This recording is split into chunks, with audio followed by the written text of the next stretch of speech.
Welcome to the Popish Plot. I'm Nate. I'm Jessica. And I'm Mike. And today we're here to talk about St. Joseph Calasanz, also known as Joseph Calasanctius, also known as Josephus Matra Dei. Yes, this is our second saint in our August saints who were educators and therefore, helped people to do maths and science. So we're blending our summer of space with the fact that it's almost go back to school time. Mm-hmm. So we've got educators. Mm-hmm. He was born on September the 11th in the year of our Lord 1557 in Peralta de la Salle, the Kingdom of Aragon, the Crown of Aragon. Which is now named Peralta de Calasanz in Spain. So they renamed the place after him, and it's now Spain. Which is pretty boss. His feast, he died on August the 25th, 1648, in Rome. Almost made it 100 years. Pretty nice. He was in his 90s. Which is especially impressive back in the day. Again, if you made it to adulthood, you just had to worry about the plagues and being in the military. Violent death was a common thing, yes. His feast day is August 25th. It was the 27th on the old calendar, and it is also celebrated on November 27th. Which is the day he opened his first school, and because his, jumping the gun here, he founded a religious order for schools. They want to celebrate his day when the kids are in school, and depending on what part of the world and stuff, August might not be school yet. Mm-hmm. Mm-hmm. Whereas November always is. Yeah, on the old calendar, it was one of those. There was a more important feast, so that this was like the first day they had that was blank near his actual death. On the modern calendar, August 27th is Saint Monica, just before Augustine. Oh my goodness, that is a name. Yeah. Okay.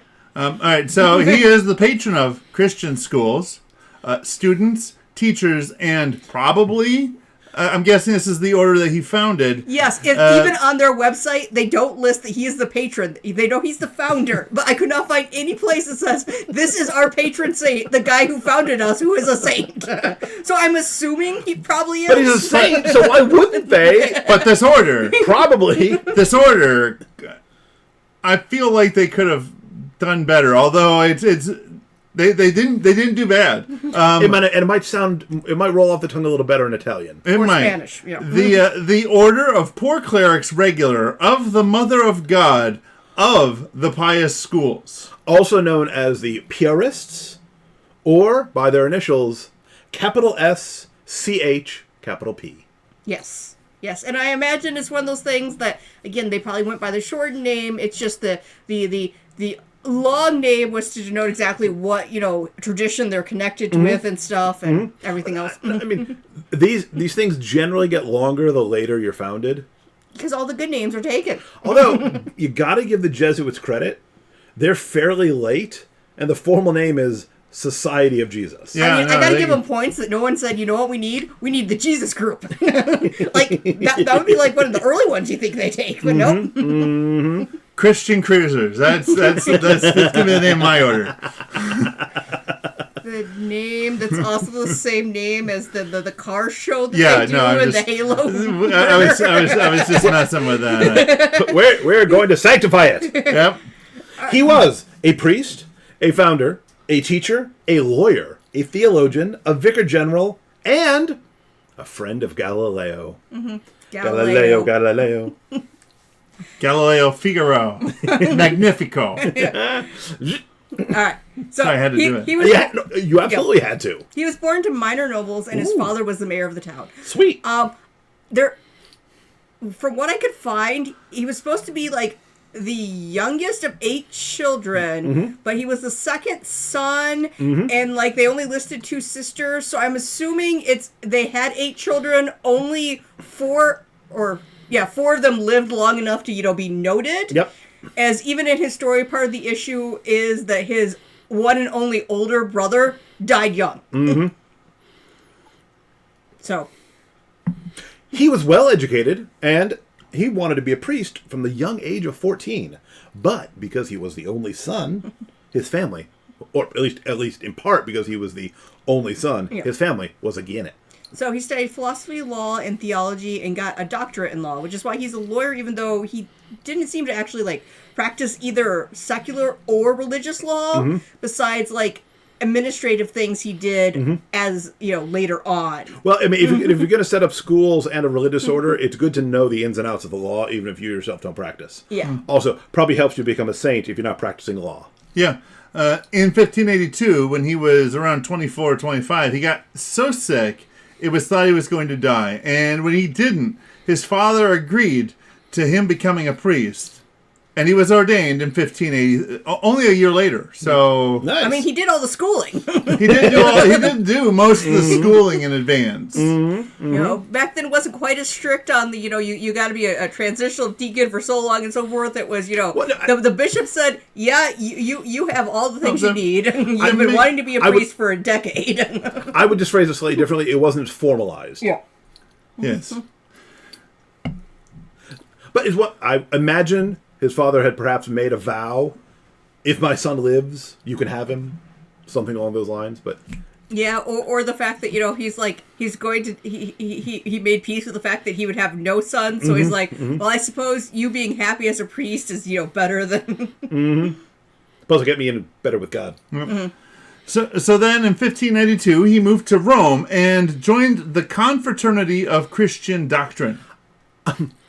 CCD was talked about all the time when I was a kid, and I never had any idea what those letters stood for. Yeah, no one did, and they always changed the name every couple of years. But apparently, he joined, and then he annoyed them because their job was to teach CCD. They did religious education. They would give religious education to any Catholic in the area, which in Rome is pretty much everyone in the area. Everybody who's not already a priest. Yeah. But he was constantly dragging in kids off the street to do just normal education. He's like, well, they can't read the Bible unless they learn to read. So first I gotta teach them Reading, writing, arithmetic. Come on. The 3 R's. That's right. Spelling's not one of them for a reason. That's right. In 1597, he and 2 other priests opened what might have been the first free public school in Europe. Today, we are used to the idea that public schools are free since they're paid for by taxes. Back in the day, you pay direct fees for a school. Theirs may have been the first where that wasn't the case. Yes, or quite often people would just have tutors that came in for the family, depending on exactly how rich they were. Yep. In 1600, he opened a pious school. I guess before he'd only be working at impious schools. In Rome, which had just been devastated by a flood. Yikes. And he did this as part of his recovery efforts.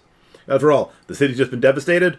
We got to rebuild for the future. That includes education. Yes. He also did some actual, physically helping to move things that got, rubble and whatnot. But, one of his big things was there's a lot more, orphans and poor people because of the, the flood. So, free school for anyone. And he actually met anyone. I don't know if I put it in later, but... adults, too.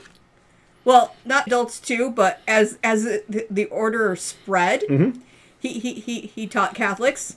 He taught Protestants during the era of the Reformation. They need it. He taught Jewish people. And he did not teach Muslims simply because he was asked to go to the Ottoman Empire and he did not have enough people to do it. It was just a logistics thing. I wanted to.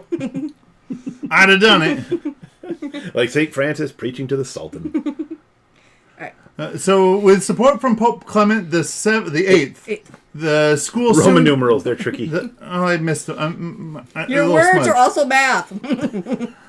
Anyways, with support from Pope Clement VIII, the school soon grew to 1,000 children, and he started the foundations of the Order of the Pious Schools, which we know has a much longer name. But yep, but we'll shorten it to the Piarists, not the Purists, the Piarists, or the Pietists. Yes, which is a whole Protestant thing.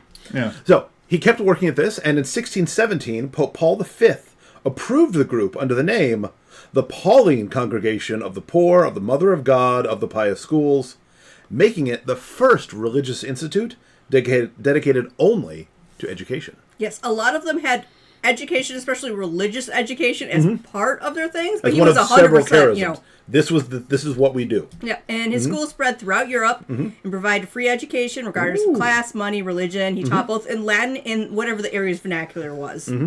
and considered math and sciences to be very important in the teaching. Absolutely. This new thing called science. Yep.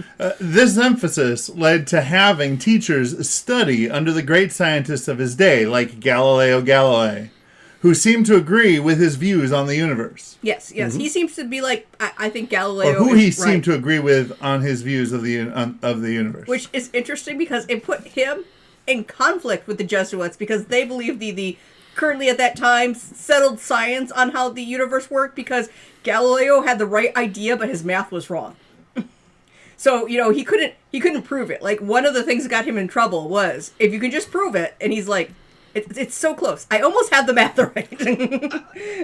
And he went out of his way to be obnoxious and call the Pope stupid. Yes, the Pope liked his idea until he wrote a whole book in which, he basically called him El Stupido. he really brought it upon himself, let's be fair. I really like, some people point out the fact that he was, essentially one of those self-absorbed geniuses who was so sure of himself that he did not know that he offended what had previously been his biggest benefactor of the Pope in writing this thing. Exactly. Oh, bro. But anyway, so when Galileo was put under house arrest, he instructed the members of his order to assist Galileo as needed, and they continued to study with him on learning science. Just now they had to go to him instead of bringing him to the school because, house arrest. Yes. Even after he went blind, Galileo went blind. Galileo went blind. Yeah. A member of the order would be acting as his secretary or someone who could write down his stuff for him. Yep. And think of the big heart then of Joseph Calasanz. The order is dedicated to teaching, but this great teacher no longer has the ability, so we're going to assign one of the brothers to be his secretary. Yep. And because of all this support that he gave to Galileo, who still was in trouble for who calling still the Pope was an in idiot. trouble for calling the Pope an idiot because he wouldn't sign off on him publishing a work that...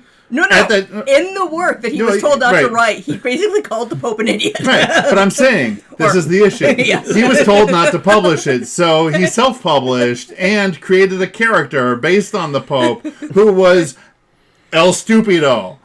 I mean, I think it's simpleton, but, yeah. Yeah, but basically, the genius talking to the idiot. Yep. But anyways, because of all the support that he gave to Galileo, who was still considered to be in hot water with all things told, house arrest. The Inquisition had some questions for him. Gave him a little side eye. Yeah, but ultimately he was found innocent of any heresy. Mm-hmm. And this is where the page ends. So, because he died in his 90s, there's no interesting death story. I was going to say I assumed he died of being super old. Yeah. I was going to say I assumed it was going into a two-parter because this is where the story ends for now. And so he continued with a life of running the Piarists, of educating children, of defending those who got themselves in trouble, lived a long, full, and holy life, dying, as we established, in Rome. I think you turn the page over, in 1648. 1648. Having probably learned of the end of the 30 Years' War. About 9 years, 91. So roughly 91 years after his birth. 57 to 48. But he hadn't had his birthday yet. No, but I'm just saying Yes, roughly. Yes. Going on 91. He was close. Come on. Yes, he was. August 25th to September 11th. He's got like 2 weeks. Weeks away. Within a fortnight. I wonder if people had birthday months back then. Probably not. I mean, probably in the way that the average person was like, I know I was born in spring, so it's got to be sometime around now.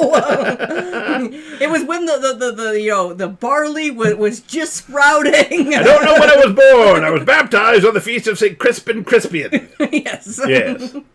Well, that is a better day. We should all celebrate our baptism days, but that's for another time. So, are there any questions you have about the life and holiness of St. Joseph Calasanz? Who, at least in English, his last name is spelled with a Z, which is exciting. Mm-hmm. Mm-hmm. Do you know other priests who were into science and were super friendly with Galileo? Or, other scientists who've been on the outs with the church. I mean, I'm sure there's been enough of them. So you can give us those questions or tips down below Yep. in the comments. Give this episode a like. Subscribe to our channel to be notified the next time. Subscribe to our channel. Ring the church bell to be notified the next time a plot is uploaded. Until next time, remember to live your faith. Love your faith. Share that love.